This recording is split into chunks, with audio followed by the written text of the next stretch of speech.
अरे स्टूडेंट, बहुत सारे बच्चे भी कह रहे थे सर कि सीबीएसई वाले बच्चे हमसे मैसेज कर रहे थे कि सर हम लोग क्या 12th बिहार बोर्ड में जाके एडमिशन करा पाएंगे। इधर तो डेट खत्म हो गया है। मैंने बताया था कि देखिए, जब आपका रिजल्ट आएगा तो फिर डेट को बढ़ा दिया जाएगा। और अगर बात की जाए बिहार बोर्ड के द्वारा अब क्लास 11 का जो है, क्लास इंटर में जो नामांकन कराना चाहते हैं 2025-27 में जो एडमिशन कराना चाहते हैं, उन सभी का जो है एक बार और बिहार सरकार के द्वारा, बिहार बोर्ड के द्वारा फिर से जो है डेट को बढ़ा दिया गया है। आप ऑनलाइन करा सकते हैं। इसका डेट समथिंग जो है आपका 20 मई तक है। जितने भी अगर सीबीएसई वाले बोर्ड है या जो भी बच्चे इस बार छूट गए, नहीं करा पाए किसी कारणवश ऑनलाइन, अब वो आके करा लीजिए।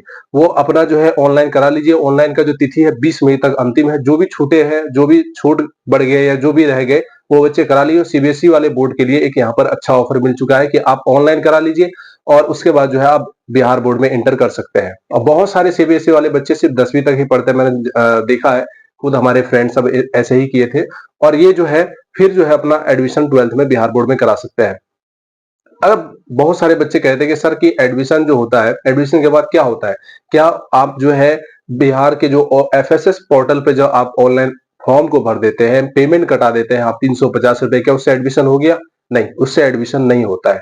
वो सिर्फ एक डेटा आपका जा रहा है कि आप 10 कॉलेज को आप चूज करते हैं और आपका कहीं एक इंटीमेशन लेटर आ जाता है।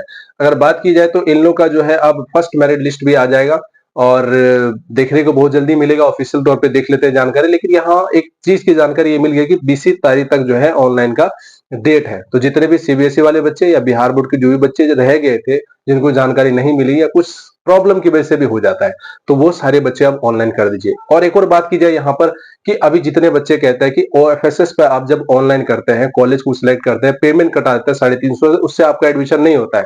आपका क्या होगा कि आप जब पेमेंट कर देंगे, जब आपका फर्स्ट या सेकंड थर्ड मेरिट लिस्ट में जब है आपका कोई कॉलेज चूज होता है, जैसे कि अगर मैंने फर्स्ट ही चुना था, मैं चाह रहा था कि मुझे यहाँ पर एडमिशन हो जाए, तो पहला नंबर जो है आपका कॉलेज सेलेक्ट होगा। फिर आप उसका इंटीमेशन लेटर डाउनलोड करेंगे अपना लॉगिन करके स्टूडेंट वाले में, ठीक है। और वो लेटर लेके आप अपने पहुंचेंगे हाई स्कूल। आप जानते हैं कि अब जो 11th में एडमिशन आपका हाई स्कूल में ही होता है, कॉलेज में एडमिशन नहीं होता है। अब वहां पे जाने के बाद फिर क्या होगा कि आपसे कुछ पैसे लिए जाएंगे। अगर आर्ट्स वाले की बात की जाए तो अलग पैसा होगा, कॉमर्स वाले के अलग हुआ, अगर बात की जाए साइंस वाले को तो अलग अलग प्रकार की जो है स्ट्रीम के बच्चों के पैसे लिए जाते हैं। उसके बाद क्या होगा, वहां पे पैसे लिया जाएगा, आपको वहां पे साइन वगैरह सब चीज होगा। उसके बाद फिर आपका क्लास स्टार्ट हो जाएगा। तो ये होता है एडमिशन का प्रोसेस। ये नहीं कि सिर्फ ओ एफ पे ऑनलाइन कर लिए और सो गए, मेरा एडमिशन हो गया, ऐसा नहीं होता है। आप ऑनलाइन कराते हैं, पेमेंट कटाते हैं, उसके बाद आपका मेरिट लिस्ट आता है। वहां से आप अपना स्टूडेंट लॉगिन करके आईडी पासवर्ड वगैरह डालने के बाद आप इंटीमेशन लेटर डाउनलोड करते हैं। इंटीमेशन लेटर डाउनलोड करने के बाद फिर आपको जो अपना हाई स्कूल है, फिर बता देता हूँ, कॉलेज में एडमिशन नहीं हो रहा है इस बार आपका। हाई स्कूल में आप 10 हाई स्कूल को चुनते हैं अपने जिला का, वहां जाके आप एडमिशन कराते हैं या अपने प्रखंड का।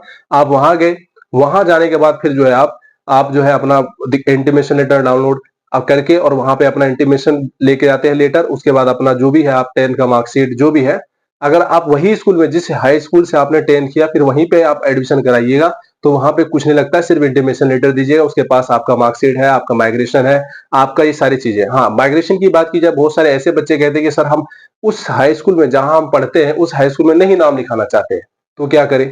तो वो क्या कर सकते हैं, अपने कॉलेज से माइग्रेशन लेकर मैं देखिए आपको कॉलेज में क्या क्या मिलेगा ये भी बता देता हूँ। जितने भी बिहार बोर्ड 10th में इस बार पास किए हैं उन सभी को पता होना चाहिए क्या क्या होता है। सबसे पहले आपका रजिस्ट्रेशन होता है, रजिस्ट्रेशन कार्ड होता है, उसके बाद एडमिट कार्ड होता है, उसके बाद आपका जब पास हो जाते हैं आप तो मार्कशीट होता है।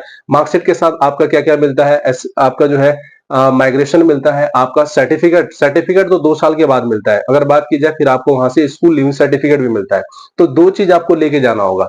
अगर बात की जाए स्कूल लिविंग सर्टिफिकेट लेके जाइएगा तो आप दूसरे जो है हाई स्कूल में एडमिशन करा सकते हैं। कोई सा भी, अगर मान लीजिए कि मैं इस पंचायत का पढ़ने वाला हूँ और मुझे ये हाई स्कूल नहीं पसंद आ रहा, ठीक है, सपोज दैट फिर मुझे दूसरे पंचायत में दूसरी जगह नाम लिखाना है, तो आप अपने स्कूल से स्कूल लिविंग सर्टिफिकेट ले जाके आप एडमिशन करा सकते हैं।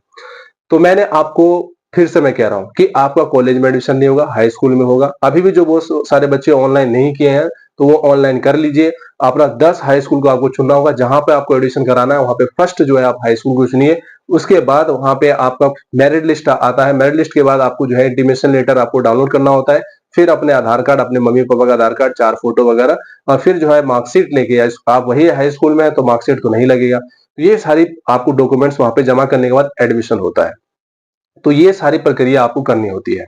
इससे आपका एडमिशन होता है। तो जितने भी बच्चे अभी भी रह गए हैं या सीबीएसई बोर्ड वाले या कोई से बोर्ड के बच्चे हैं जो चाहते हैं बिहार बोर्ड में आना, तो 20 मई तक अंतिम दिन है, आप ऑनलाइन करा लीजिए, क्योंकि बिहार सरकार के द्वारा अब जो है बिहार बोर्ड में जो है 11th में एडमिशन की जो है डेट बढ़ा दी गई है। ये समथिंग जो है आपका 20 मई तक रहेगा। इसलिए जितने भी सीबीएसई बोर्ड वाले हैं या जो भी बिहार बोर्ड के बच्चे 10वीं में रह गए, नहीं करा पाए इस बार किसी कारणवश ऑनलाइन, तो करा लीजिए और अपना एडमिशन कराकर अपने भविष्य को उज्जवल बनाइए।